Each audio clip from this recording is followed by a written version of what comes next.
Bertepatan milad UIN Araniri Banda Aceh yang ke-59 tahun, UIN Araniri melaksanakan kegiatan pembinaan ASN di lingkungan UIN Araniri di Auditorium Prof. Ali Hashimi pada Jumat 7 Oktober 2022. Dalam kegiatan ini dihadiri oleh segenap dosen dan civitas kampus UIN Araniri. Kegiatan ini dibuka oleh Rektor UIN Araniri, Prof. Dr. Mujibur Rahman MAG. Dalam kegiatan ini, ia menyampaikan bahwa seluruh pengurus akademika akan berusaha untuk mewujudkan pelayanan publik yang lebih bermutu, efisien, dan efektif. Dan dalam kegiatan ini, Rektor UIN juga berharap semoga pada milad kali ini seluruh keluarga UIN Araniri akan berusaha dan berikhtiar dengan kerja keras dan kerja cerdas untuk menggapai akreditasi perguruan tinggi unggul di tahun depan.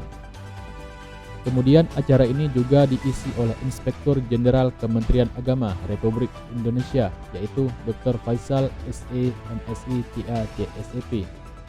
Dalam hal ini, ia berharap milad UIN kali ini menjadi garda terdepan dalam membangun akidah dan meninggalkan cara lama dalam menangani permasalahan akademik dengan cara yang lebih efisien dan inovatif. Di penghujung acara, Inspektur Jenderal Kementerian Agama Republik Indonesia juga mengucapkan selamat milad kepada UIN Araniri Banda Aceh yang ke-59 tahun.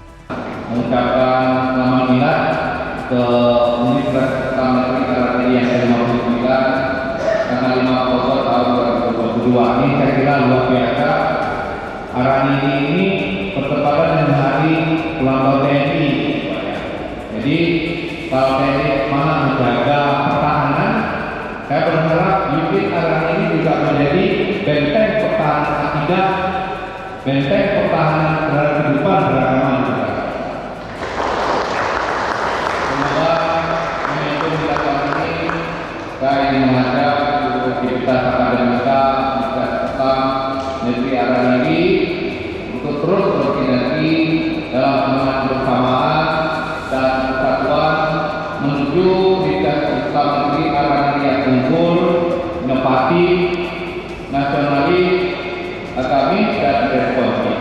Sekali lagi selamat milad Universitas Islam Negeri Araniri ke-59. Semoga Allah SWT senantiasa memberikan keberkahan, rahmat, dan kasih sayang segala-galanya. Untuk Araniri TV, Rizky Maulana melaporkan.